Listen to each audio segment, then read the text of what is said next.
Ladies and gentlemen, we will officially begin at this time.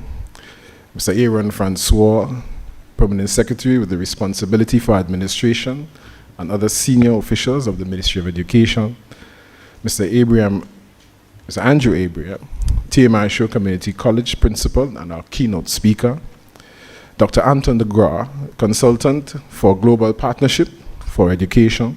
Ms. Claudia Lopez, Representative of the World Bank. Ms. Diane Abel Jeffrey, President of the Grenada Association of Secondary School Principals. Mr. Jude Bartholomew, President of the Grenada Union Teachers. Dr. Alana Charles, Chair of the Teachers Education Department, facilitators, other special invited guests, education officials, principals, and teachers. I found this quote from Paul Hawkins, and he said, "We lead by being human. We do not lead by being corporate, by being professional, or by being institutional. Always remember," Margaret Mead says, "that you are absolutely unique, just like everybody else." Leadership from these two statements can be understood as a unique methodology in leading and guiding others. Today, as we begin officially, I will ask your permission to stand so that we can pray. Let us stand.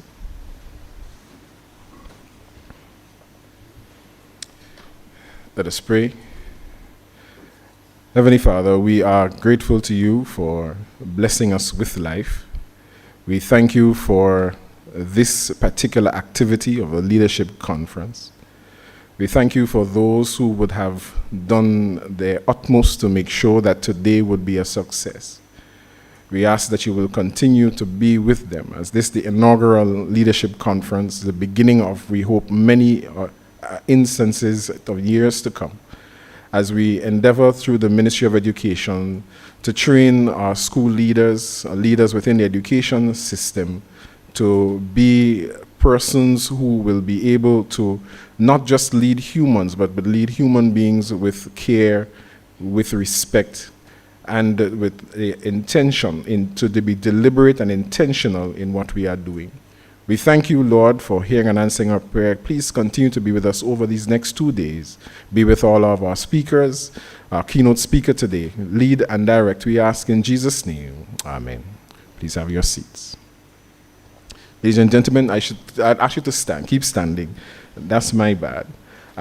We will now be led by the PBC Orchestra, the Presentation Brothers College Orchestra, as we pay homage to our nation through its anthem.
Please have your seats. We thank the young men of the Presentation Brothers College. I must admit, after they were finished playing, I almost felt like saying hip hip hooray.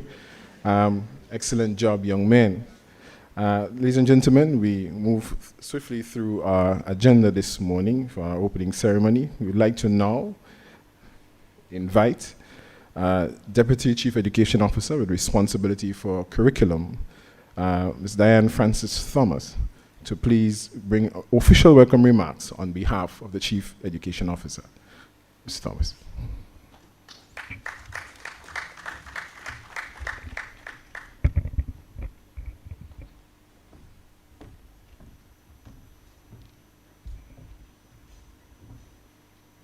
Mr. Aaron Francois, Permanent Secretary with responsibility for administration, and other senior officers within the Ministry of Education, Mr.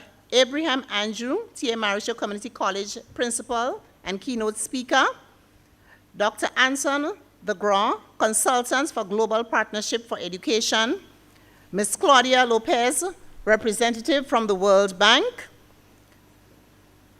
Dr. Alana Charles, Chair of Teacher Education Department, facilitators, other special invited guests, education officers, principals, teachers, media. Good morning. It was John Quincy Adams who said, "If your actions inspire others to dream more, learn more, do more, and become more, you are a leader." Leaders, welcome to this inaugural Ministry of Education's conference on empowering school leaders as catalysts for educational transformation. It is a privilege on behalf of the Chief Education Officer, Mr. Dominic Jeremiah, to welcome you, distinguished colleagues, dedicated lifelong sojourners, educational practitioners, men and women who continue to share a common vision for the future of education in Grenada. The most progressive and successful educational systems around the world revolve around quality, strong, visionary, and strategic educational leaders. Leadership in education is not about position. It is about intentionally creating an environment that inspires and motivates students and staff to thrive. Today, we gather not only to share insights and experiences, but to ignite a passion and potential within each of us. As school leaders, you are at the forefront of change, guiding your communities towards innovative practices that enhance learning and foster inclusivity. You hold the power to inspire educators, engage families, and motivate students to reach their fullest potential. It is about the impact beyond the classroom and school on the lives of those you lead. Our theme, empowering school leaders as catalysts for educational transformation, reminds us of the vital role you play in shaping educational transformation. The challenges we face are significant, but so too are the opportunities. By embracing collaboration, fostering a culture of trust, and advocating for equitable practices, you can drive the transformations our schools so desperately need. Over the next 2 days, you will hear from inspiring speakers, participate in thought-provoking workshops, and engage in meaningful discussions. Let's challenge one another to think boldly, to share innovative ideas, and to reflect on our practices. Together, we can begin to change the educational leadership culture in our classrooms, schools, and the education system in Grenada. We need leaders who are innovative, not afraid to lead from the front, not afraid to take initiative, not afraid to have a preferential option for the good of the children under our care against our own personal interests. We need leaders who speak truth to those who exercise power, policymakers, parents, teachers, and stakeholders. As we embark on this journey, I encourage each of you to connect with your fellow leaders, share your stories, and lift one another up.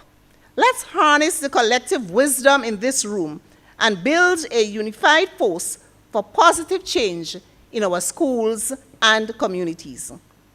I want to thank you for choosing to be here, for your commitments to our students and our teachers, for excellence in educational endeavors, and for your willingness to be the catalysts our students and communities need.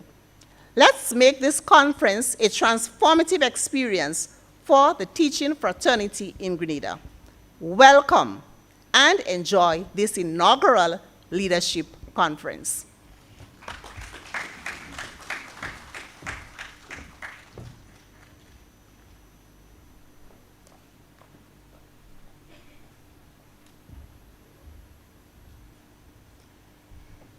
Thank you, Deputy CEO. We will move on. Over the years, the Ministry of Education has had many partners in delivering its mandate, whether it's the World Bank, whether it's Global Partnership for Education, whether it's CDB, all of the other partners we've had. Today with us, we have two such partners. One, Dr. Anton de Gras, representative of Global Education, and also Ms. Claudia Lopez, representative of the World Bank. So we'd like to now invite Ms. Claudia Lopez to please bring some remarks. Ms. Lopez.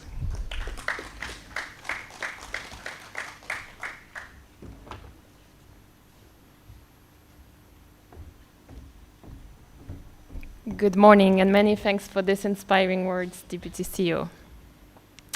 Dear PS, Deputy CEO, Principal, colleagues from the Ministry of Education, dear teachers, dear principals, dear participants. It is a great pleasure to be here today with you on behalf of the World Bank at this conference as we gather to strengthen leadership skills that are essential to implement change. Since 2022, the World Bank is providing support to the Ministry of Education to develop its planning capacity. This is done through a Global Partnership for Education grant that is called a System Capacity Grant. And for those of you who are not familiar with the Global Partnership for Education, it is a multi-stakeholder partnership aiming to strengthen education systems in developing countries. This support has resulted in the development of an education sector plan, a partnership compact outlining a priority reform for the education system in Grenada, and these two documents are essential to foster change. We are now in the operational planning phase, which means that we are developing tools and skills that will be key to implement this education sector plan and this education priority reform. This conference, organized as part of the support, is a testament to the importance of leadership to drive change at all levels of the education system. Because ultimately, effective leadership is the cornerstone of successful reform in education. I will not take too much of your time because I know that you have a full agenda today, but I would like to finish my speech by expressing my deepest gratitude to the government, the Ministry of Education, for the unwavering collaboration with the World Bank and the Global Partnership for Education, and I wish you all a productive and inspiring conference. Thank you.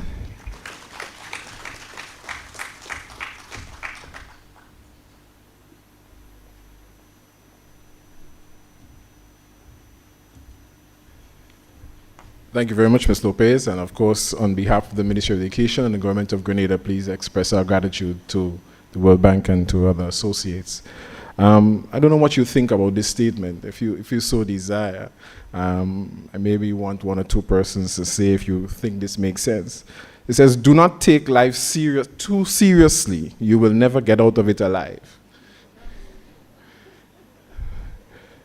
Do not take life too seriously. You will never get out of it alive. I think it's said enough. So let's move on.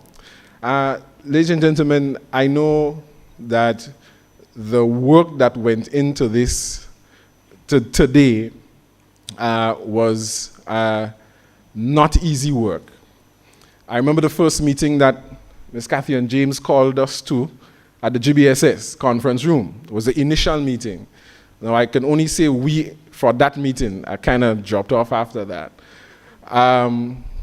But I know together with herself and her education officers that when initially this idea came about, we had some like really grandiose ideas. I mean, you could only imagine the things that came up in that first meeting. But the fact that we've come to today, Ms. James, I want to express gratitude to you and to your team, the education officers, and to all those within the Ministry of Education who would have contributed to today happening. So we'd now like to invite Ms. Kathy and James, Deputy Chief Education Officer responsible for administration, to give us an overview of the conference. Ms. James.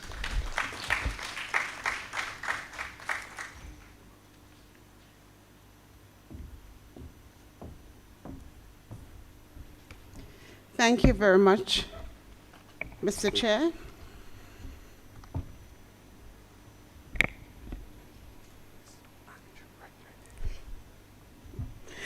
Mr. Aaron Francois, Permanent Secretary with responsibility for administration. Mr. Andrew Abraham, Principal of T.A. Marichaud Community College, our keynote speaker. Dr. Anton de Groot, Consultant for Global Partnership for Education. Ms. Claudia Lopez, Representative for the World Bank. Dr. Alana Charles, Chair of Teacher Education Department. Facilitators, other special invited guests, education officers, principals, students, our esteemed students who played for us this morning. We welcome you here today. Media, good morning. Good morning. It is indeed an awesome day, wouldn't you say? Yes, it is indeed an awesome day. I will give you an overview of what the 2 days will be like for our first inaugural leadership conference. Today, we stand at the crossroads of opportunity and transformation, where the future of education is shaped not by the systems we inherit, but by the bold visionary leadership we inspire. As we embark on this journey, at this inaugural leadership conference, empowering school leaders as catalysts for educational transformation, we are called to examine the powerful role that leadership plays in resolving, redefining education. This conference is not just a platform for exchanging ideas, but a call to action, a moment to reimagine our schools as hubs of innovation, collaboration, and inclusivity. I am proud to share that this significant event is in collaboration with the World Bank. In 2022, the Global Partnership for Education, GPE, supported the development of Grenada's education sector plan, and one pillar that plans for transformation is governance and management. Strengthening education systems by empowering leaders to promote transparency, accountability, and effectiveness. It is through strong visionary governance that we can ensure quality education for every child. And this aligns perfectly with the goals of today's conference. With the support of Global Partnership and the World Bank, this conference provides an invaluable opportunity to explore strategies that will empower school leaders to drive meaningful and enduring educational transformation. Together, we will navigate through plenary sessions, workshops, and discussions designed to equip the participants with the tools and knowledge to lead this transformation. From visionary leadership to digital leadership and collaborative cultures, every aspect of this event has been carefully curated to help you, the participants, become the catalysts for the educational transformation we seek. Over the next 2 days, we will explore cutting-edge strategies and empower school leaders to lead with vision, foster inclusive learning environments, and encourage and engage with technology in ways that amplify student success. Together, we will navigate through plenary sessions and engage in meaningful discussions. I must, at this moment, recognize the facilitators that you see on the screen through the program. They have agreed to be part of this willingly, to share their knowledge and their vision. We begin this focus encouraging you to be a visionary leader, someone who will motivate and transform. We must also recognize Dr. Anton de Groot, a distinguished expert in educational policy, planning, and management. His recent work includes collaborating on the designs and implementation of education policies and plans, notably from 2021 to 2023. Dr. Anton de Groot served as the lead consultant for the development of education sector plans in the Windward Islands. During that time, he worked directly with a team that developed Grenada's education sector plan to shape the future of the education system.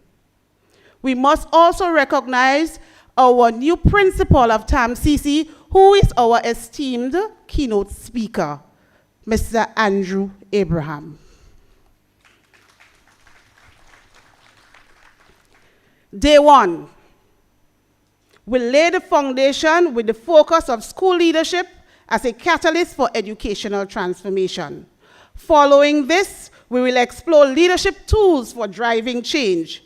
This critical session will provide you with the practical skills and strategies necessary to drive change. Another key element in this process is building collaborative cultures. During this session on engaging teachers, students, and communities, we will explore the essential role that collaboration plays in educational transformation. School leaders are tasked with creating an environment where everyone, teachers, students, and the broader community work together towards shared goals. Next, we would move into continuous system and school improvement plan, where we will look into how strategic planning and a systematic approach can drive sustained school success.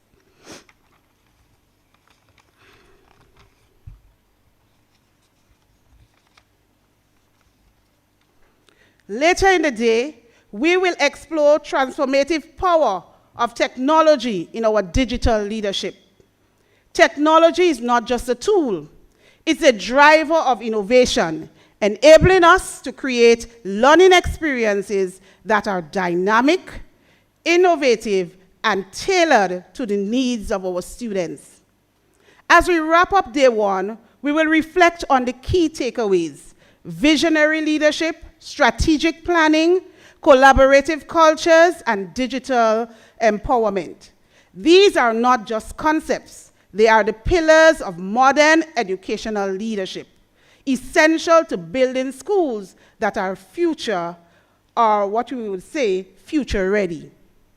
On day 2, we will continue our exploration of inclusive leadership with a powerful session on equity and inclusion. Here we will discuss strategies for ensuring that every child, regardless of background, has the opportunity to succeed.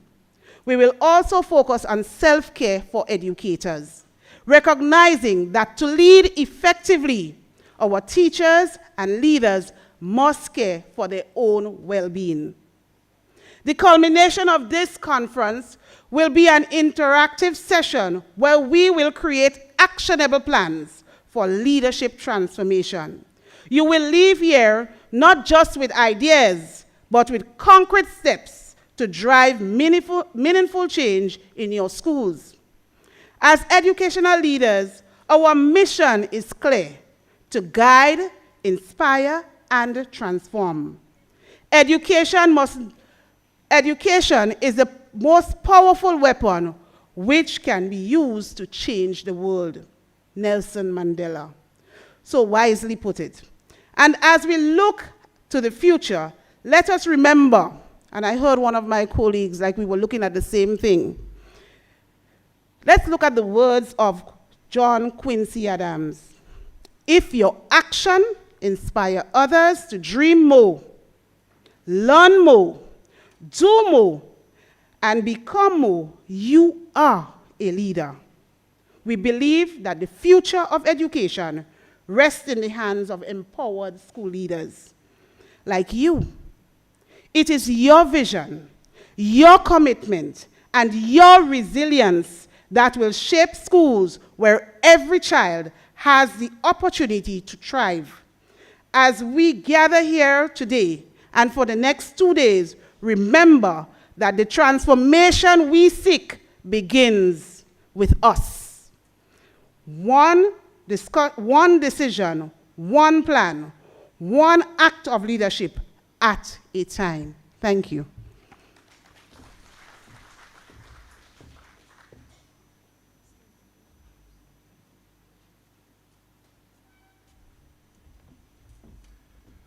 Okay, so ladies and gentlemen, we're now going to have our theme song. Now, I do not know who wrote the theme song. I do not know who would have done the music, but I know for sure there are 2 names that comes to my mind: Kathy and James and Tessa McCulkin. I do not know if they are responsible. If you are responsible, then if you're guilty, you're guilty. But anyway, ladies and gentlemen, we're now led by Ms. James on the theme song for the conference. So the theme song was developed before Ms. McQuilkin joined the unit. It was developed in our last session at a leadership training in July of 2022.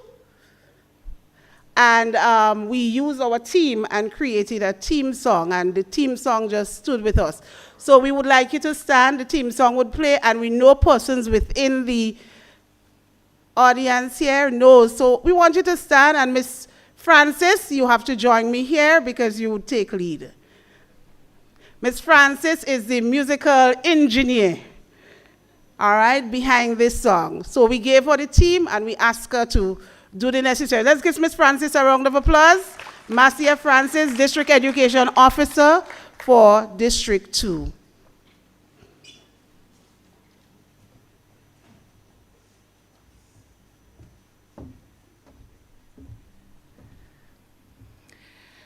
Good morning, good morning. So I invite all to sing along with us. Calissa Smith, Mr. Eversley George, give us some blend, thank you.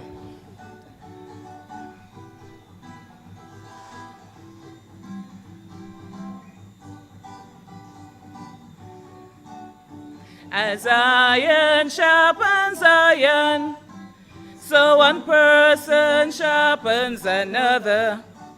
Innovate, inspire, impact,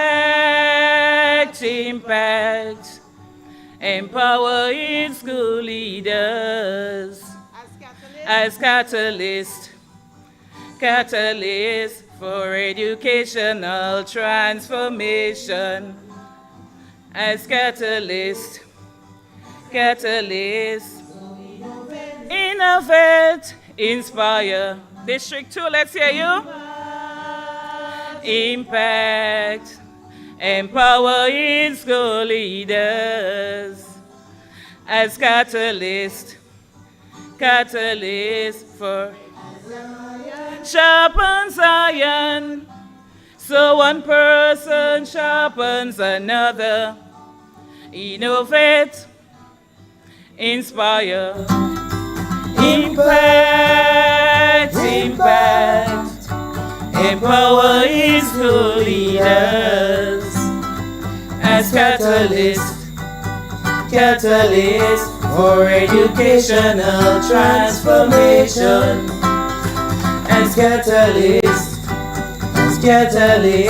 so innovate, inspire, impact,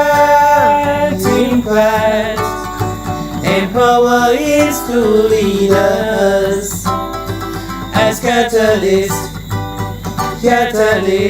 for educational transformation. As catalyst, so innovate. Thank you very much. By the end of the 2 days, we all will know it.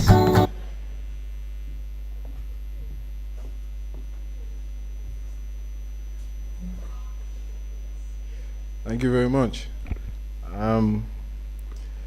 When Ms. James was speaking about the education sector plan,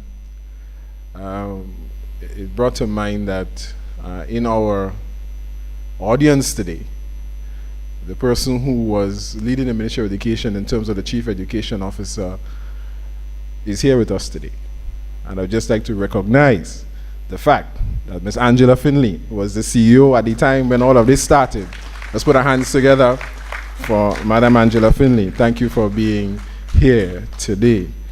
Ladies and gentlemen, I found this other quote I found very interesting. Henry Ford said this. He's a person who would have been responsible for the design of the first automobile, as is recognized by international standards today. Henry Ford says, if I had asked people what they wanted, they would have said a faster horse.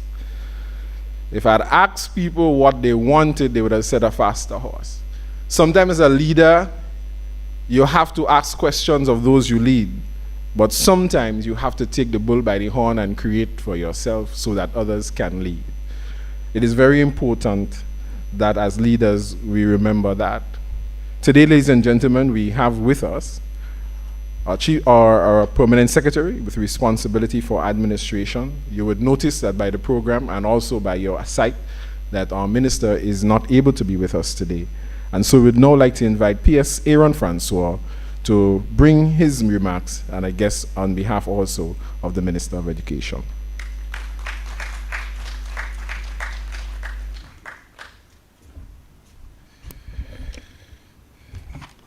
Thank you, Mr. Chairman, our head of, or the director of Student Support Services, Mr. Stroud. I also want to recognize in our midst the senior administrative officer, Mrs. Alana Roberts, Felix Roberts, sorry. Mr. Andrew Abraham, TAMCC principal, and our featured speaker for today, Dr. Anton, no stranger to the Ministry of Education, Ms. Lopez from the World Bank. We have our DCEO for School Administration, Ms. James, our DCEO for Curriculum, Mrs. Thomas, other senior officers from the Ministry of Education. I want to also recognize our former Chief Education Officer, Mrs. Finlay. Our special guests today, our principals, our students, members of the media, all our facilitators and special invited guests. Ladies and gentlemen all, good morning.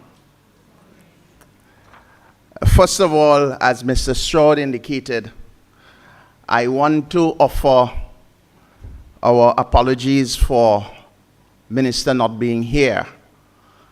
I guess when we planned this, he was not aware, but today he has a joint parliamentary sitting. And you know that takes precedence. So he sends his apologies and his best wishes.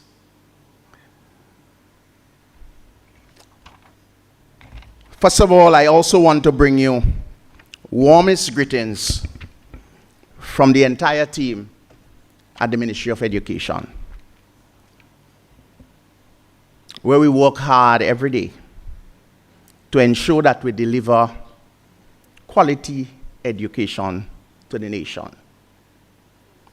Our efforts may not always be perfect, but we are committed to continually improve our craft and to doing our best to contribute to a better Grenada.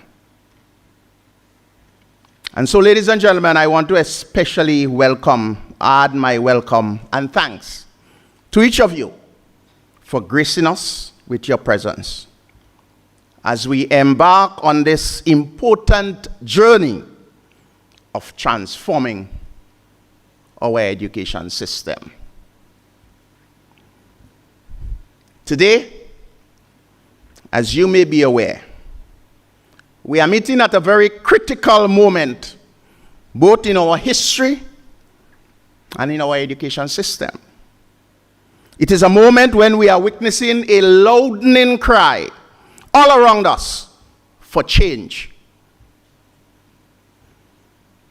After 50 years of independence, there is a growing call for a greater embracing of our identity as a people, our Grenadianness, as well as to advance into the future with greater self-determination and preparedness to harness the myriad of opportunities that are before us.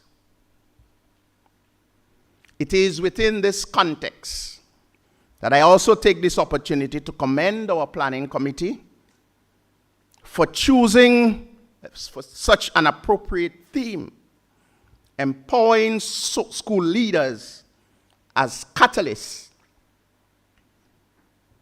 for educational transformation for this inaugural leadership conference. I believe through this theme, you have identified one of the greatest agents of transformation, the leader. And so, ladies and gentlemen, today, as I normally do every time I go to a leadership conference is not about the person who is speaking. It is always about me. It is about me, because it is about improving me if I want to lead. As a small nation, we all know beyond any doubt that education is the engine of national growth. Research has well documented that a population of well-educated citizens increases national economic competitiveness. And you know, sometimes we boast about countries and nations that are doing well, and one of the countries that we cite quite popularly is Singapore. And if you go all across the globe, you find these people from Singapore because they are educated, they have educated their citizens, and they are contributing significantly to their national development. The purpose, the ultimate goal of education is to improve our citizens, to enhance the educational outcome of our citizens so that they can contribute to successful nation building.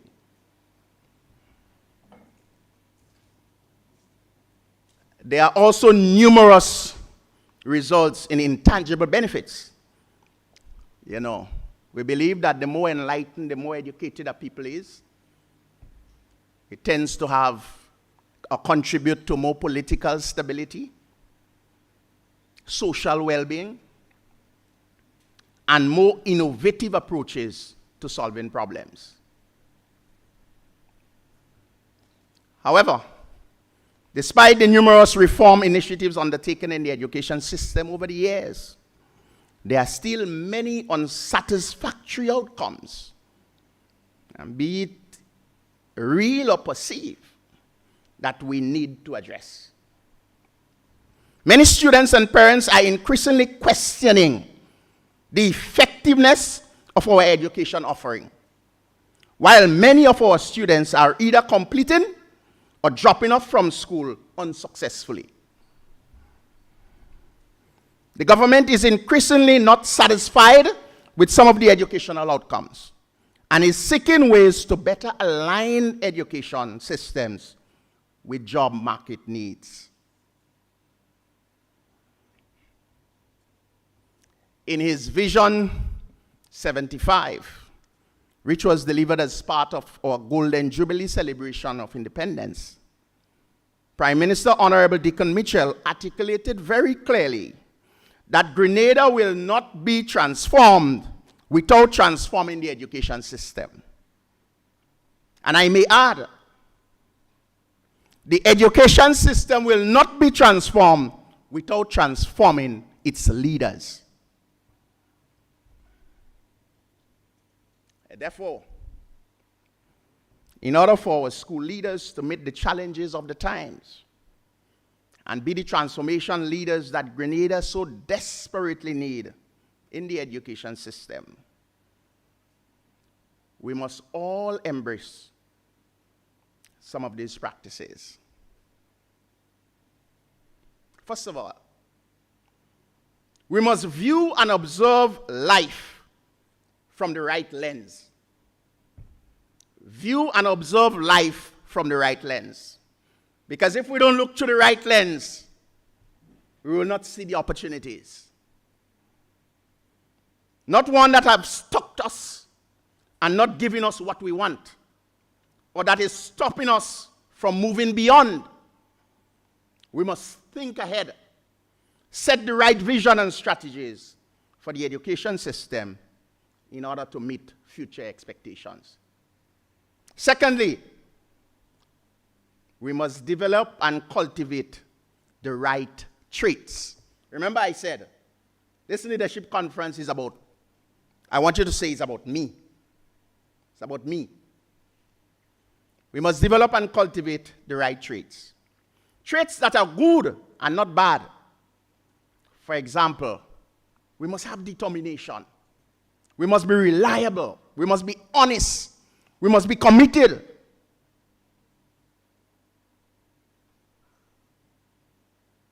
And we must refuse to embrace impatience and intolerance and be closed and being judgmental.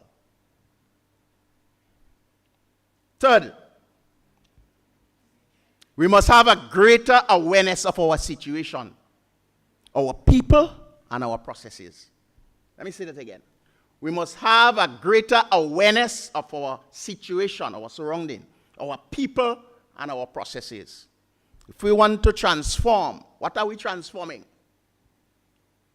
We must be sensitive to our environment.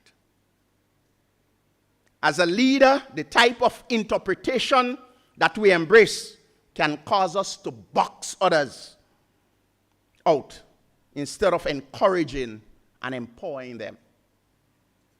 Don't be afraid to open the box and allow people to share. You know, sometimes we're afraid certain people, you know, as leaders. We're supposed to be leading and supervising them, but we're not engaging them at all. That box on that side, they close. We have to open the box and allow people to share and empower and encourage. And finally, the one that I want to leave you with, we must be self-aware and exercise self-management. We must be self-aware and exercise self-management. The degree to which we lead and manage ourselves is the extent to which we will be able to lead others. Let me say that again.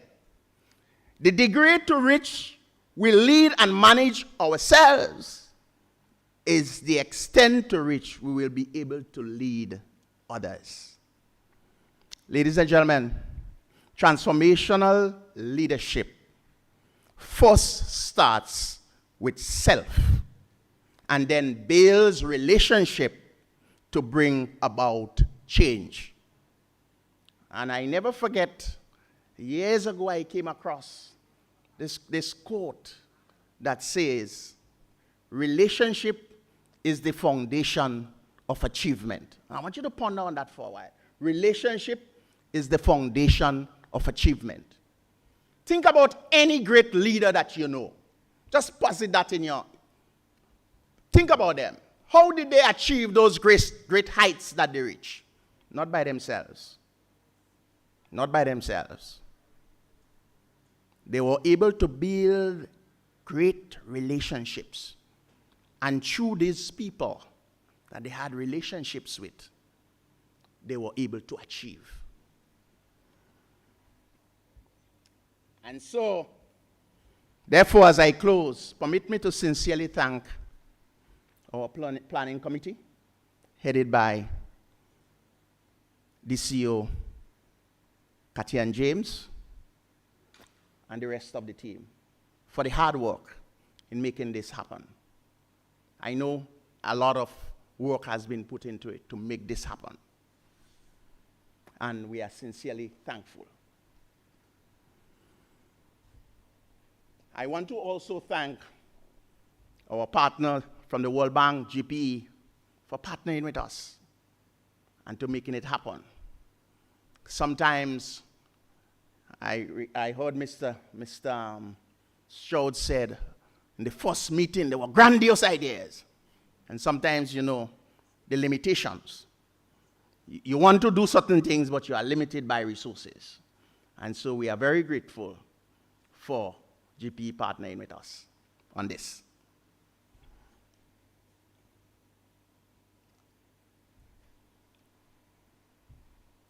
To the participants, to you, the participants of this conference, I want to say thanks again. It is a moment for you. We have pulled this together for you.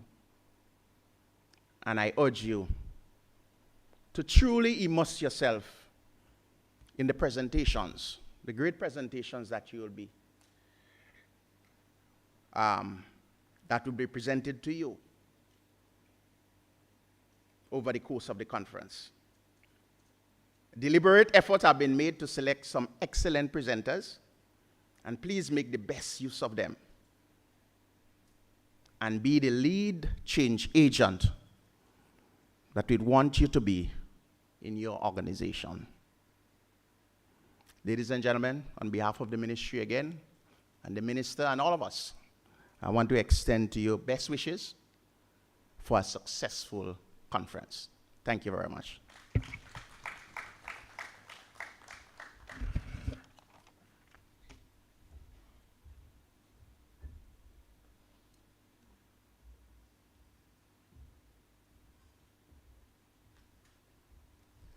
Thank you very much, P.S. Francois, for your very riveting and thought-provoking presentation this morning. Thank you very much, sir.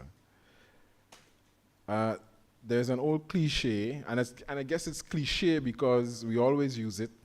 It sounds old, but because we haven't found anything as apt as it, we use it. So when it's nice, you do it twice. PBC, the Presentation Brothers College Orchestra, will now bring another item for us. Boys.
Let's put our hands together again for these young men. For their musical acumen, they were really excellent. It was smooth. Yeah, it was really smooth. It reminded me of back when I was a young boy listening to Radio Free Grenada. You people are too young to know about that. And Grenada, the Grenada radio station. You don't know about those kind of things like that. That's understandable. I understand that. On a Sunday morning, you're listening to tunes like that. Anyway, I digress.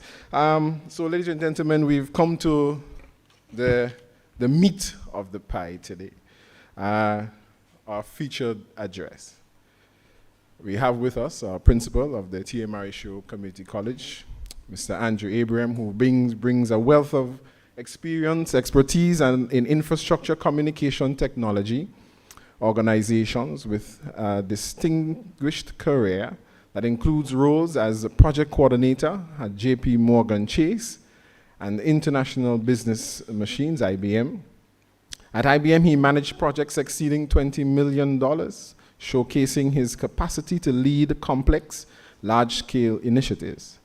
Additionally, as a subject matter expert, Mr. Abraham was instrumental in developing the Information Communication Technology ITC curriculum for the CARICOM region. This curriculum created in partnership with the Association of Caribbean Tertiary Institutions and the University of the West Indies Mona campus is now offered at community colleges in the region. Over the past 18 years, Mr. Abraham held several pivotal roles at Clarence Fitzroy Bryant College in St. Kitts, including lecturer in Information Communication Technology, Dean of the Division of Technical Vocational Education and Management Studies, and most recently, President of the institution. During his tenure, Mr. Abraham spearheaded significant milestones, including the implementing the Renewable Energy Project, IT network upgrades, renovating training spaces, and establishing the Caribbean Center for Excellence in Research and Innovation and Workforce Training. Mr. Abraham holds a Master of Business Administration in Management and a Bachelor of Business Administration in Computer Information Systems, an Associate of Applied Science in Environmental Technology, and a Certificate in Teaching Effectiveness from Humber College. He earned a Level 1 certificate in College and University Administration from the University of Manitoba and a CVQ Level 4 Assessor training with Hartrust, Jamaica. He was a member of the St. Kitts Nevis TVET Council, National Information Communication Technology Committee, and part of the committee responsible for ICT standards throughout the Federation of St. Kitts and Nevis for more than 10 years. Mr. Abraham is a current PhD candidate in creativity leadership and innovation for change at the University of the Virgin Islands and the new principal of the T.A. Marisho Community College, Mr. Andrew Abraham.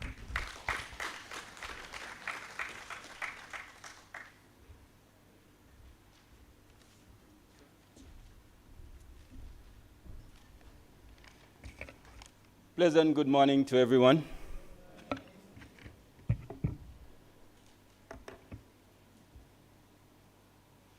Mr. Aaron Francois, Permanent Secretary for especially for administration and other senior officers within the Ministry of Education. Dr. Anton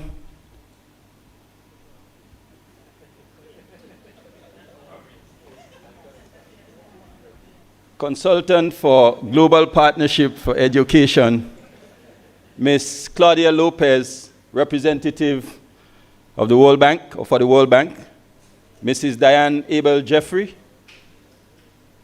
Grenada Association of Secondary School Principals President, Mr. Jude Bartholomew, Grenada Union of Teachers President, Vicar General Father Carl Haynes, I think Mr. Haynes is not here with us this morning, Dr. Alana Charles, Chair of the Teacher Education Department of TAMCC, facilitators, specially invited guests, education officers, principals, of course the media Welcome, and of course, it is indeed a pleasure for me to be here in such a capacity to be your keynote speaker today. The theme, empowering school leaders as a catalyst for educational transformation. And of course, the topic I'm going to be speaking on this morning is the role of school leaders in shaping the future of education. Oh, no. I am from Grenville, well, I'm from St. Andrews, but the name oh, no. Some persons, and I'm not trying to age myself here, but I'm just going to ask quickly, are there anyone in this room who knows that name and that person? Yes. That lady in the middle there, could you stand and let us know who that person is or was?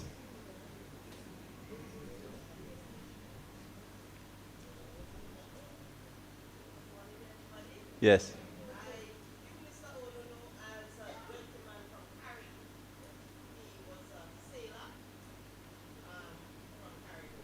Visiting the port in Grenville, where I grew up. Thank you very much. Onono was a well-known, charismatic, and somewhat irritable boat captain from Carriacou, who operated a schooner that traveled between Grenville and Hillsborough in Carriacou. He earned his nickname from his frequent exclamations, and his loud voice made him a memorable figure. He often seemed in a hurry, engaging in animated discussions with his customers. In an era when navigational technology was rudimentary and expensive, and communication options were limited, Onono found a unique navigation aid for emergency on his boat, a pig. Why a pig? Using a pig as an emergency navigation aid may sound odd today. But back in the 1980s and before, it could be justified. One, limited communication back then. There were fewer communication tools to rely on. Traditional and natural methods were more common. Primitive technology. Navigation systems were not as advanced as today or affordable, pushing boat operators to find cost-effective solutions to travel their various routes. Lack of training. Even when technology was available, there weren't widespread training on how to use the technology. Again, it is certainly an honor to stand before you today to address you on the topic that is central to the future of education. The role of school leaders in shaping the future. We are living in a time of profound change, social, economic, and technological, and these changes are influencing every aspect of our lives, including, of course, education. As school leaders, we hold a pivotal position in determining how education evolves to meet the needs of our students, our community, and indeed, our beloved Grenada, our region, and the world. So back to the Onono story. What would have been some of the drawbacks of using animal navigation? Obviously, using a pig came with significant risk. One, predatory threats. The pig could easily fall prey to sharks by making it unreliable. Two, currents. Drifting, strong currents could steer the pig in directions unintended by the captain, leading to unwanted destinations, and an experience as a boy growing up in Grenville. We know the famous outcome of Eastward, that boat that drifted somewhere down on the southern part of the region, close to Venezuela or Central America. Exhaustion and drowning. Pigs are not natural swimmers, so there is always a risk of them tiring and drowning. Animal instincts. We know how that one goes. A pig might follow its instinct, leading it away from the intended path, thus defeating the purpose as a navigation aid. Today, I want to explore 3 key areas where school leaders may play a critical role in shaping the future of education. 3 critical roles that, when ignored, leave us utilizing primitive solutions like oh no no. These 3 areas are innovation, a learner-centered environment, and also cultivating communities and developing or building resilience in that particular environment. Leadership in innovation. The future of education hinges on our ability to embrace and drive innovation.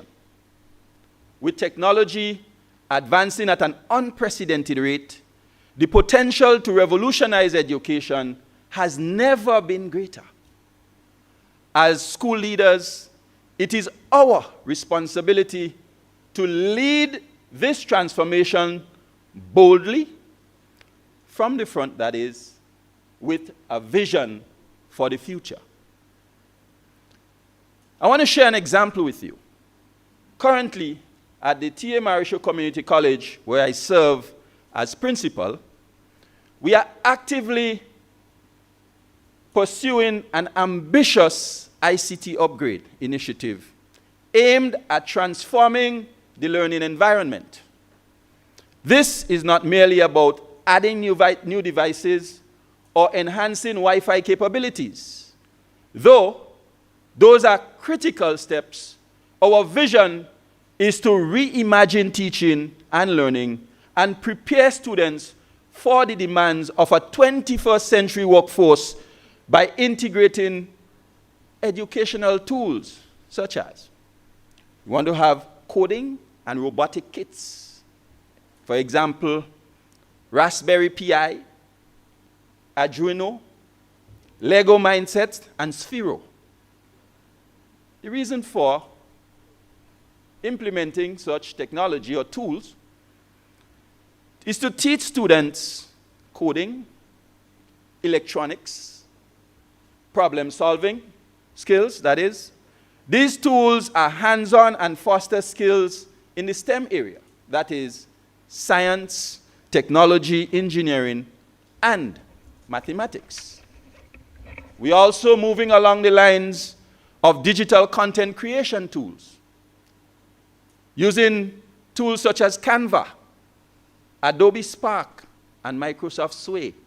Let me hear if anyone in the room heard of Microsoft Sway. I know Word, Excel, and so on is very common. Microsoft Sway. Anyone? All right, we're moving on.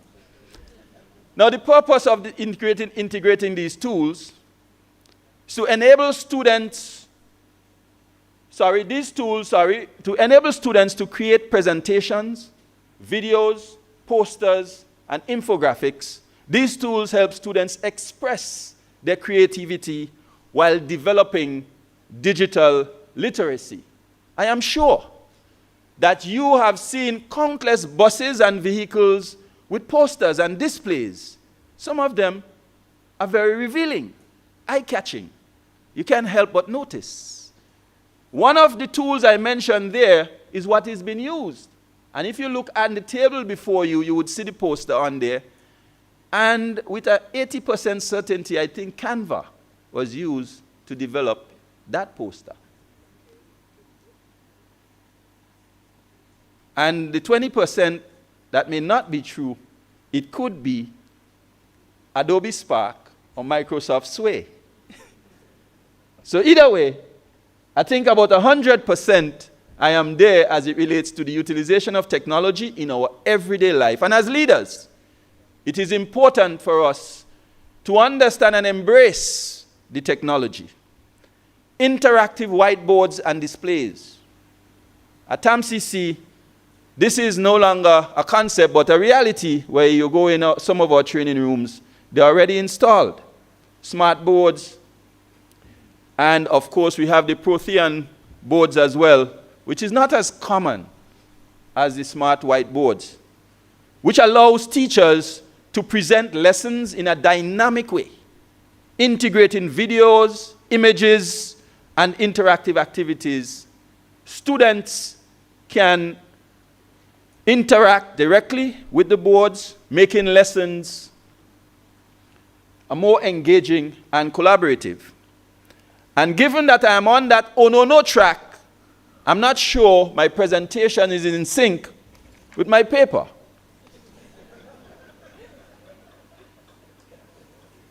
As a leader, I think it is important for me to ensure that the integration of technology aids what I'm doing. Would you agree with me? Because you need to follow. And that's what the presentation aid is for. So at least you're on track. So I'm pretty sure to get us on track, we would make sure that we're on this slide that is speaking about the topic, the area on this topic I'm at.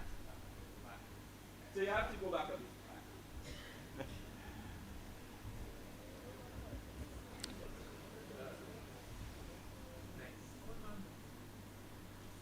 That's where we are. Okay? So at TAMCC, we are establishing a foundation where education transcends traditional barriers and, of course, geographical limitations. Our goal is to reach students from diverse communities across Grenada, including areas like La Poterie, Gun Battle Hill, The Limes, Briggs Alley, Marianne, and where I'm from in Dunfermline. It is important for us to reach persons in Petit Martinique and Carriacou. Given our current existence or situation, when disasters strike, we still need to be training and educating our people.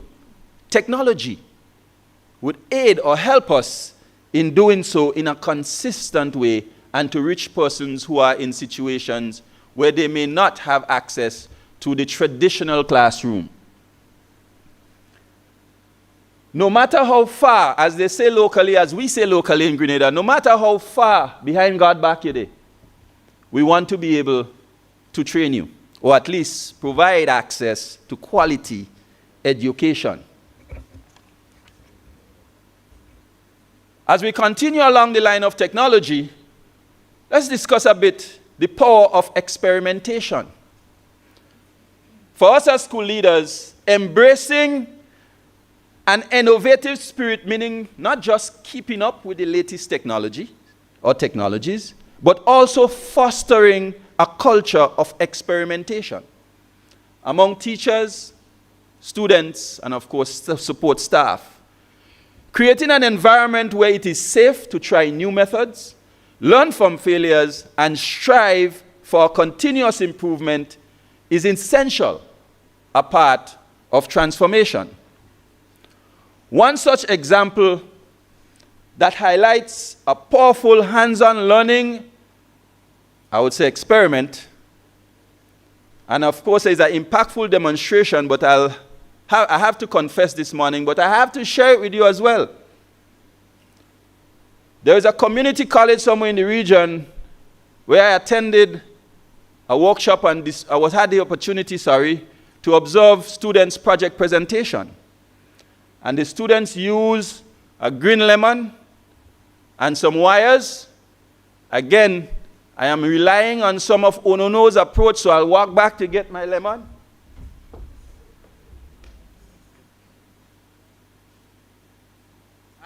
lemon is what you can take these wires. But what I was doing is like a kid in a candy store over the weekend. So the bulb or lighting, you plug these wires into the lemon. And the one bulb I bought for this demonstration, I put on the bulb and the bulb blew.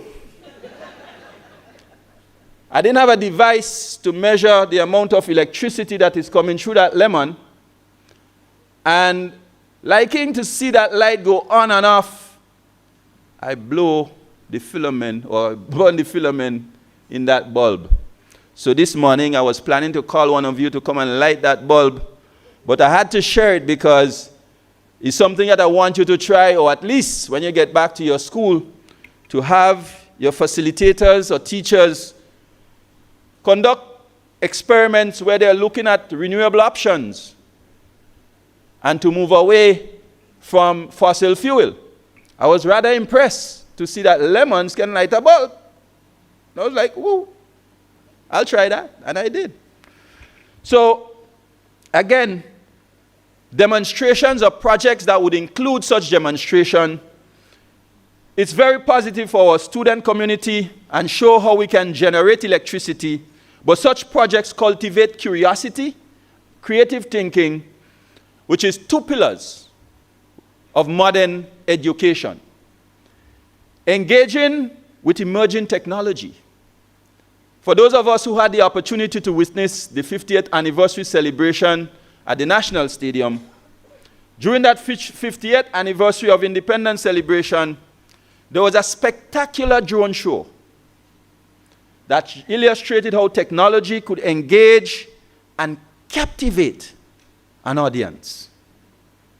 Imagine if our students and faculty were involved in creating such events.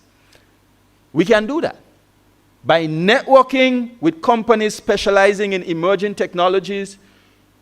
Us school leaders can offer students part-time engagement, maybe as observers or part-time work, or sometimes just pro bono. You're in there and you're not getting paid.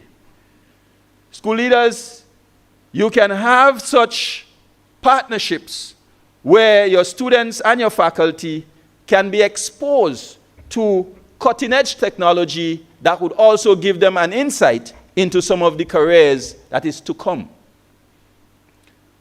Another area that we can utilize technology is collaborating across borders.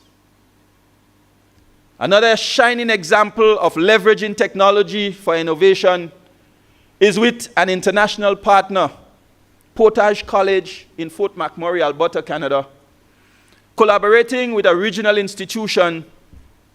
Through that collaboration, students from both institutions engage in a joint marketing project using a software called Flipgrid. So what happened is that the students in their local environment would capture or download local advertisements and upload it onto the Flipgrid software. So in that local area, let's call the island St. Vincent for now, the students there at the St. Vincent Community College would upload the advertisement in the local, the local Vinci ads. And the students in Fort McMurray would upload the local Fort McMurray ad. I ain't talking about the ad you would see on network TV like CNN and they have all the big budget to put all that. Where you see people like me and you talking, and they are selling their products from their local viewpoint. And using marketing principles to do the analysis, students from both the St. Vincent Community College and Portage College, they themselves can engage, understand the local environment from either locale or either region. This is not only allowed for students to view from different cultural perspectives, but also illustrates how technology can bridge the geographical gap, fostering global learning or fostering a global learning community. And the students were really excited because all they have to do, get onto their systems, their laptop or their mobile devices, and access that software. And guess what? It could happen right here in Grenada. For your students to be able to engage with students, be it in Europe, Canada, South Central America, or other islands in the region, using technology such as Flipgrid. And that was just a marketing class. So you just take 2 facilitators. So you didn't have heavy lifting from administrators. But guess what? As leaders, you can be the one who initiate and provide the support to your team. And I know PS mentioned the leaders in education around the world. He mentioned Singapore. But I'll go back, I'll travel to Europe and go to Finland. Globally, Finland stands out for its innovative education model, where school leaders have empowered teachers with significant autonomy. That word autonomy, you mean they're doing what they want? You mean the teachers could do what they want? You mean move away from lesson planning? Yes. You give them autonomy. This flexibility allows for creative approaches to teaching, such as interdisciplinary projects and personalized learning paths. This success of Finland's education system underscores that innovation is not solely about integrating technology. It is about rethinking how we teach, learn, and support each other's unique needs. I recall as a lecturer, let's call this student now Tashi. I taught computer applications. And I had this student sitting in the back of the class, had little dreadlocks. And I was like, Tashi, I'm not seeing any movement in the back there. Let me see what's going on. And in his local Kitishan twang, he said, Mister, I know about computer, you know. I said, I mean, you know about computer. I never used in high school, you know. That subject the teacher and give me to do. I said, Tashi, okay. Have you ever used instant messenger? He said, what do you call it, so, sir? I said, have you chat with your friends using the... He said, sir, I tell you, I never use no computer. I can't turn it on. Knowing that I had a class full of students, Tashi would be left behind. What do I do? I had to come up with a plan rather quickly. I said, do you want to talk to your friends? He said, yes. So what I did is created an MSN account for him and get him onto Instant Messenger. And in my classroom, I had him chatting with his friends in my classroom using the same technology. Now, mind you, I am busy teaching Excel and Word, and students have to bring in their resume and make sure they do their formatting and make sure they're bold and using the technology and how they could manipulate it. Tashi is in the back chatting with his students.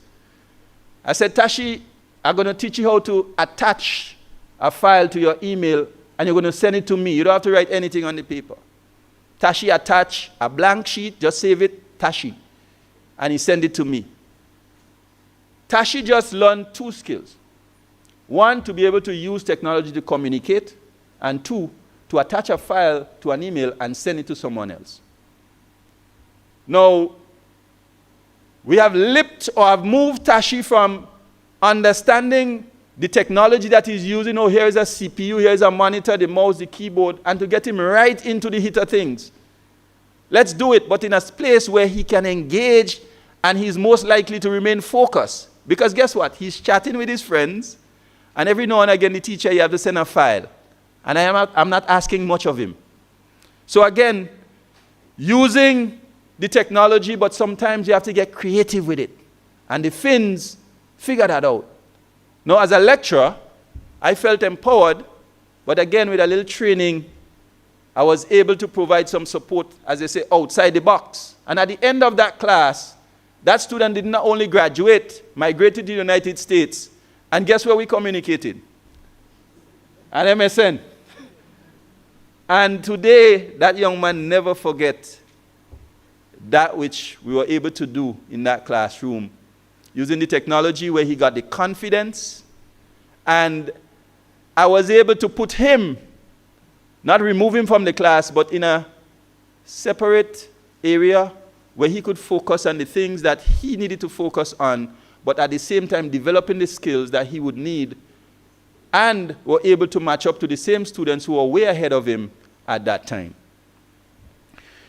Let me get that name correct. Sai Salzburg, an influential educator in Finland, notes, real change in education does not come from mandates. It comes from empowering teachers and students to explore new ways of learning. School leaders who recognize this are better positioned to cultivate environments that prioritize curiosity, collaboration, and critical thinking. Yes, as school leaders, we know they must attend school on time, they must do their work. But are we empowering teachers to be able to come into that space and feel like they have control of that training area and they can be themselves and be creative because they have the support of us as leaders? I think that's what Sai is saying here. And it is not about focusing on the fact that you got in late and you have a valid excuse because there was traffic, the rain coming, and we know the traffic, coming through from the lane or Maras Hill. By the time you get in Tantin, if you come into Tam CC, just imagine my office is on the building right in front. I go be in the window doing what? I wonder why she coming in that time, Dave. What's going on? She late again today? Now, as leaders, can we start class 9:30 instead of 8? Or ask the lecturer to move online because guess what? The traffic would be there next day, next week, next month. I'm not sure we have a solution as yet. So move online for that 8 o'clock class.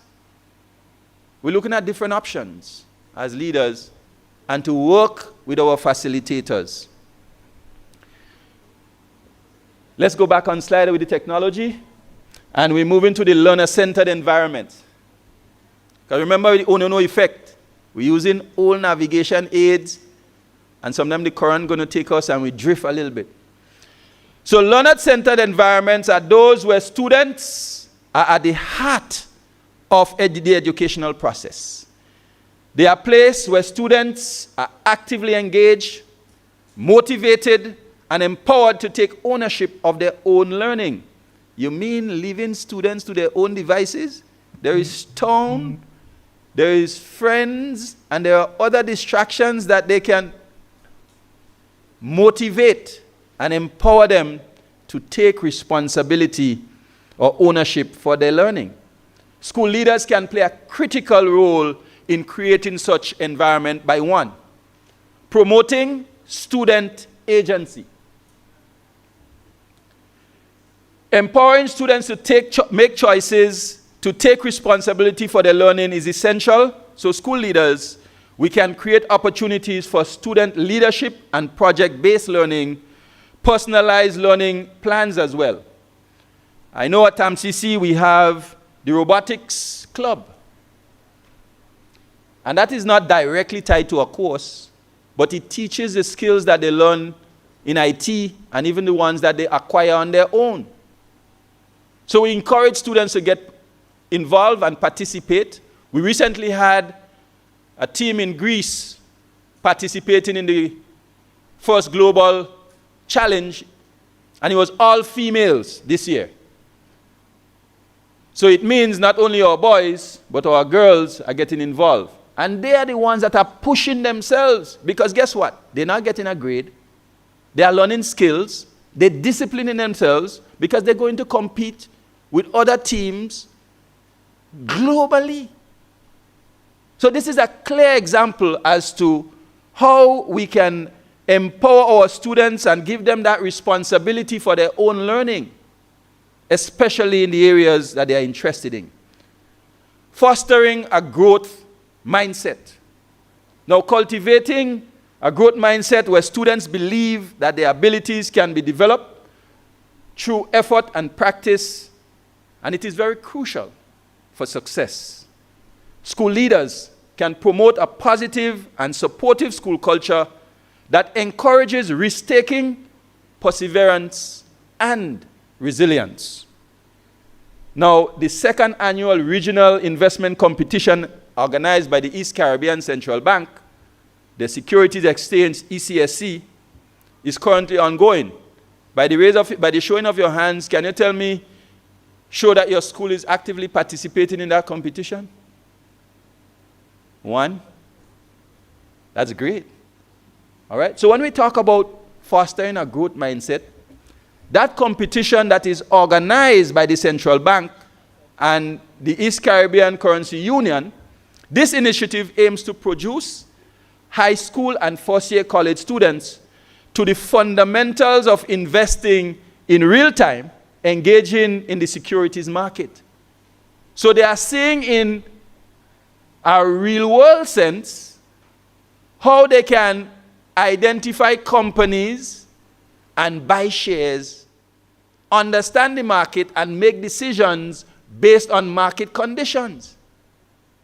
How much more real can learning get? When I can buy shares in Grenlec, and Grenlec is selling at $11 a share today, but guess what? The weather forecast says that Beryl is coming, and we know what happens to our grids. So based on the environmental conditions, and we know what can possibly happen, these students now would have to make decisions. Do I sell? Do I buy? Only yesterday I was reading an article where they were saying Warren Buffett sold about $277 billion worth of shares. And they are predicting that Warren Buffett's action saying something about the market. The man is the best. He's a guru at this thing. So guess who's listening to everybody, including me? So the company that he sold more shares from is Apple. Why Apple? Because the number of handsets that is sold in China by Apple reduced significantly. And the Chinese market is an indicator as to where that market is heading, because we know how buoyant the Chinese market is. So if Warren is selling his iPhone shares or stocks, which means Apple is in trouble. So guess what? Investors, we sell or we keep. Warren sell. I sell in too. So that's the kind of exposure our students would get from participating in such a competition. So for those other principles, next year, for the 3rd edition of it, we get in on board. All right? And not only that, there is an in-country part of it, and then there's a regional part of it. So the in-country schools would compete, then the winner would then participate in the regional competition. I'm speaking about it that way because my former institution, we won the in-country last year, and we moved to the regional competition. I didn't win because the St. Lucia school won. But I could tell you the experience the students had was such a great opportunity for them, and I know they became better individuals for being exposed to such a competition. Now, as we say in this, let me provide you some data. So for example, investing. In the region, especially in the ECCU, just about 20%, according to ECCB data, of us invest in the regional market. As compared to the United States, 60 to 70% of Americans invest in the market. 20% or less, 60% or more, 70 or higher. So competitions like that would expose our young minds to the environment of investing or the sector of investing and get them interested, and we could have their focus shift, which I will touch on a little bit, from other distractions later on in my presentation. Utilizing technology effectively. Technology can be a powerful tool for enhancing learning and engagement. School leaders, let me repeat that. Technology can be a powerful tool for enhancing learning and engagement.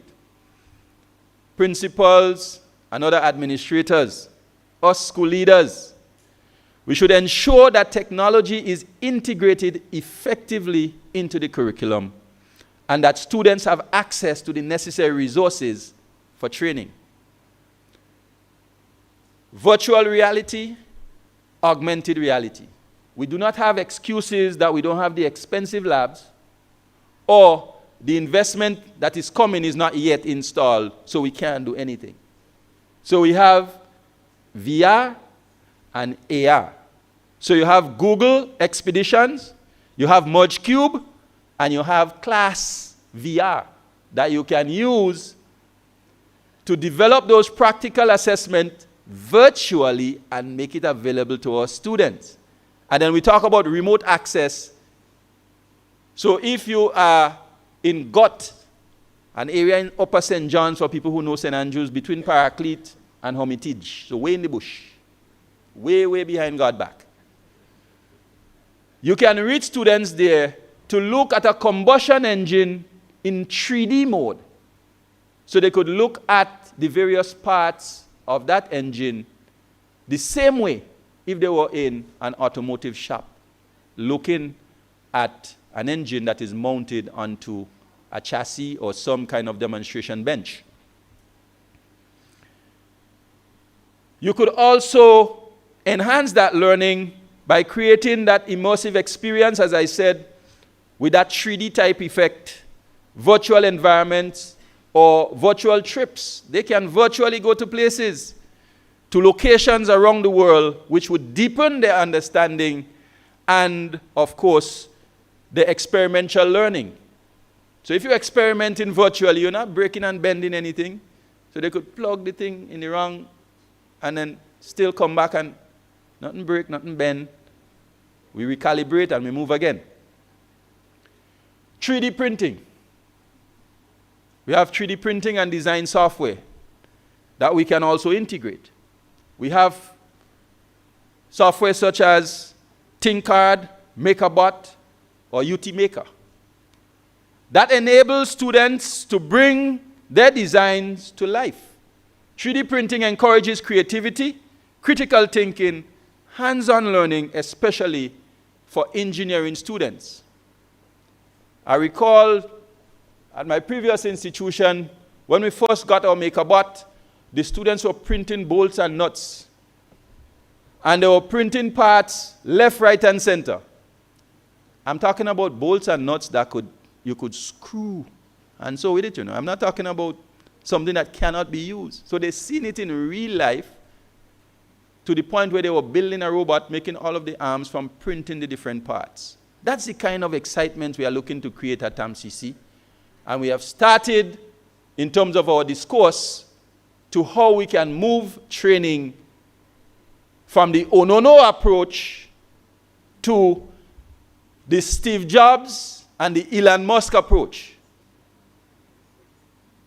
So we know the pig is going to be eaten or offshore barbecue will take place. So we don't want that. But we are looking to connect remotely, and we can twist and bend using VR and AR, and nothing breaks really in reality. Leadership in cultivating community and resilience. Finally, the future of education will be shaped by our ability to cultivate resilient communities. Education does not happen in a vacuum. Our schools are part of a broader ecosystem that includes families, local communities, businesses, governments. Now, as leaders, we must foster a strong connection between schools and stakeholders to ensure that our students are supported both inside and outside the classroom. Let me ask this question, and don't put up your hand because we don't want anybody else to know that you didn't go. Has any of our principals went to see the permanent secretary in the Ministry of Finance yet? Or since you got onboarded? Or are you depending on the ministry to engage the finance sector to get all of the financial resources that you need? Are you engaging or building that kind of relationship, establishing that community? Well, I know I went and see the PS of Finance already. Because the next time Grenada is going to get any kind of financial support, whenever he's busting his head in his office thinking about who he could partner with, guess whose face he's seeing? So you don't have to put up your hand, but you could make a little note. Go see Mr. Mike Sylvester and ask him how he's doing, man. Exchange contact numbers. You ain't got to beg for money in the first visit. So we engage in the government, and you could find out what kind of projects Mr. Sylvester has on his desk and how your school could benefit from it. And then you could plan for the next fiscal year, understanding that something would be coming. And Mr. Michael, you're going to remember your face. That's what building relationship is about, and partnerships, networking. Now, ECCB has another initiative, ECCB Power Up Solar Challenge. Now, we at TAMCC, we in that, eh? I'm just letting you know. TAMCC and stay behind with them things. We in that. So, we are currently engaged in the GRD 2025 Power Up Solar Energy Challenge, an initiative led by Mrs. Sybil Welch from the East Caribbean Central Bank. Now, this initiative is not just about promoting renewable energy. It is about teaching students the importance of sustainability, community involvement through partnerships with local organizations and businesses, helping with students to see the relevance of what they are learning and how they can impact their communities. Now, as school leaders, we must work to create these kinds of opportunities for our students to engage with the real world. This is not only making learning more relevant and exciting, but it also helps students to develop skills that they need to thrive in an increasingly interconnected and complex world. And I know P.S. Francois mentioned Singapore. They are leading in some ways. Singapore school leadership approach. In Singapore, school leaders are tasked with not only managing their schools, but also building resilient communities. Now, this is done in Singapore through a holistic approach of education, or to education, which emphasizes social, emotional learning alongside academic achievement.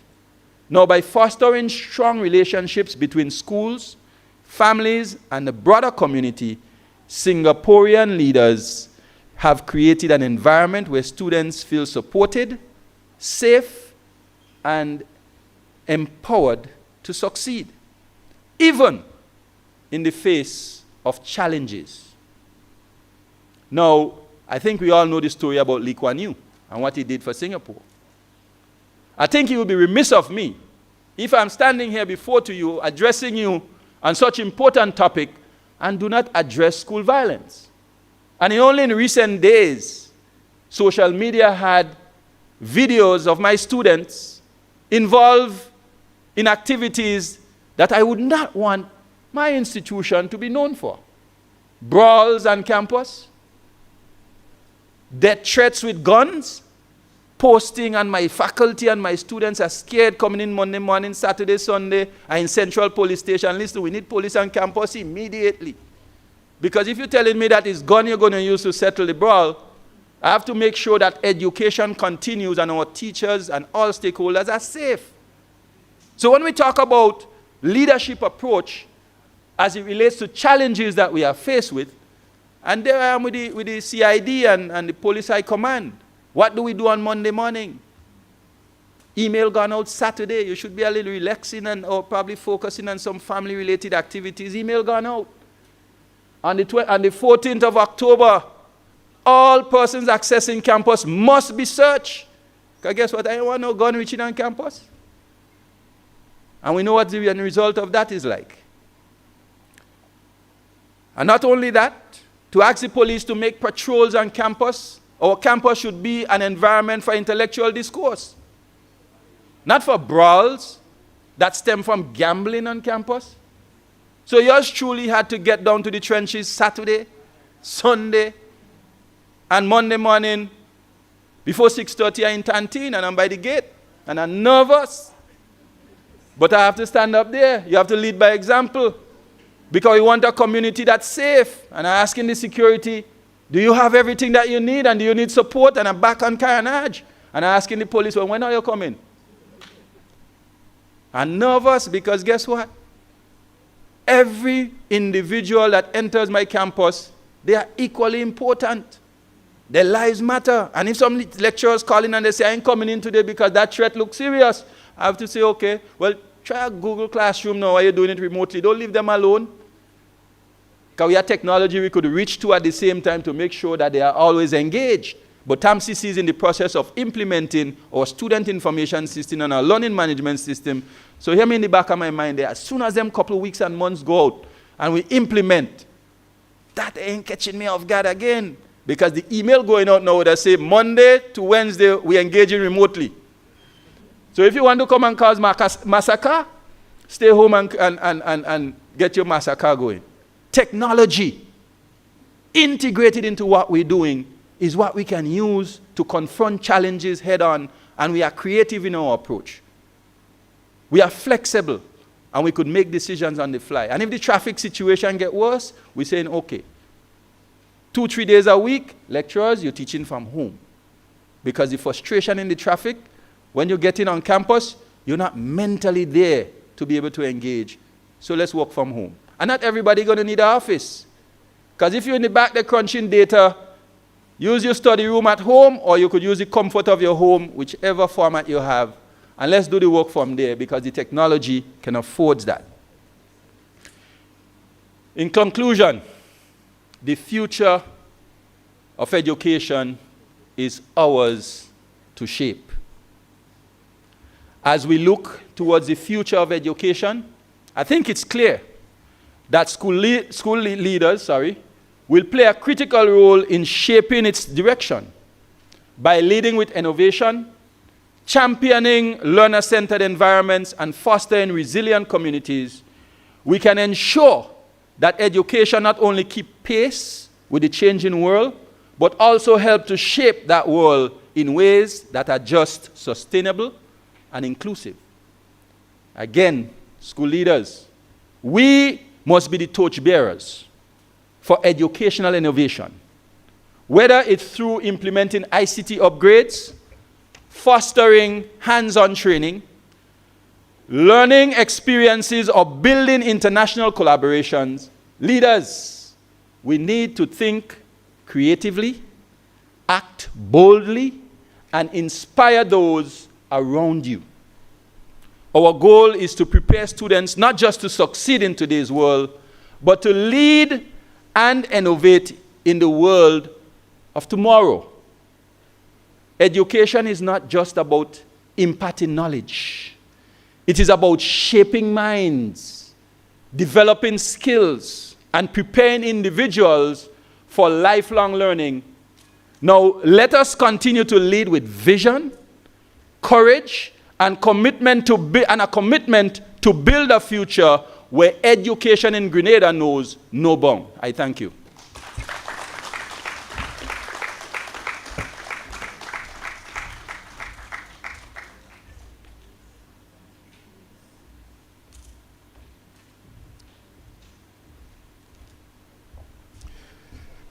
Thank you very much, Mr. Andrew Abraham, Principal TAMCC and our keynote speaker. I think he deserves, definitely, a round of applause again. Thank you so much.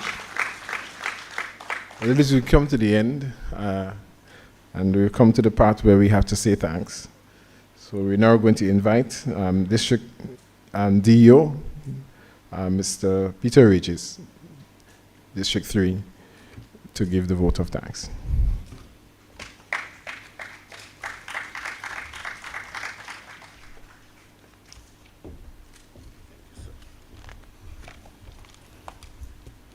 Thank you, Mrs. Stroud.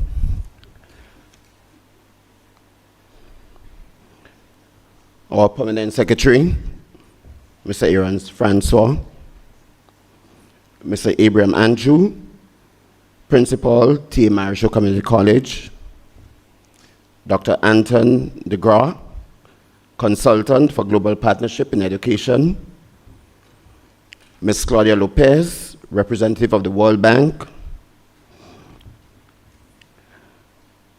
Dr. Alana Charles, Chair of Teacher Education Department, our former CEO, Mrs. Angela Finley, our SAO, Mrs. Alana Felix Roberts, Other persons invited, good morning. On behalf of the Ministry of Education, I would like to extend my heartfelt thanks to everyone who played a key role in making the opening ceremony of our inaugural leadership conference a success. To our chairman, Mr. Pearson Stroud, thank you for guiding us through the proceedings. Your leadership set the perfect tone for today's event. To DCO, Dean Francis Thomas, thank you for delivering the welcoming remarks. Your words set a positive tone for the event, inspiring all participants and reinforcing the importance of strong visionary leadership in education. To Ms. Lopez, we sincerely thank you for your brief yet impactful remarks. We deeply appreciate the World Bank's continued support in advancing education in our nation.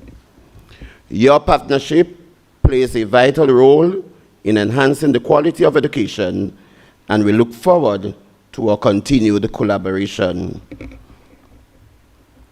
To Ms. Cathy James, our DCO, responsible for school administration, your insightful overview of the conference has provided us with a clear understanding of what lies ahead, and we thank you for your effort and clarity.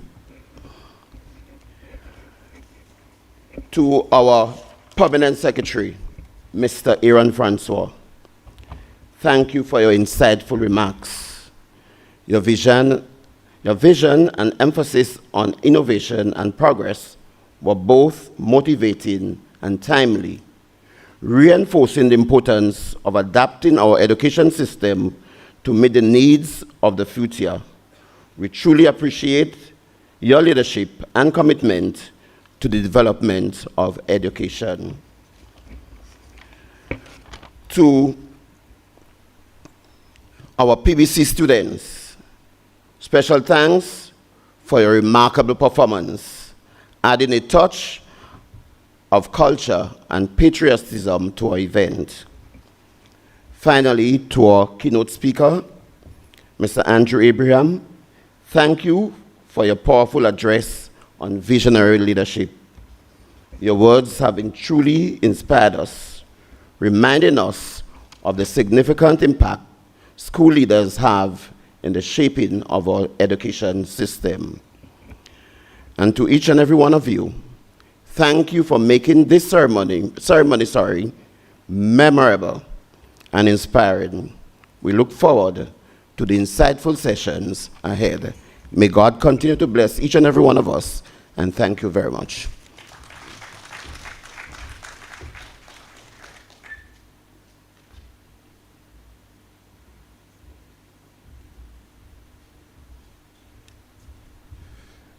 Okay, thank you very much, Mr. Regis, for saying thanks. So thanks for saying thanks. It's important to say thanks. So we have come to the end of our opening ceremony. We've come to all the pretty speeches and so are over. And now we get down to the work.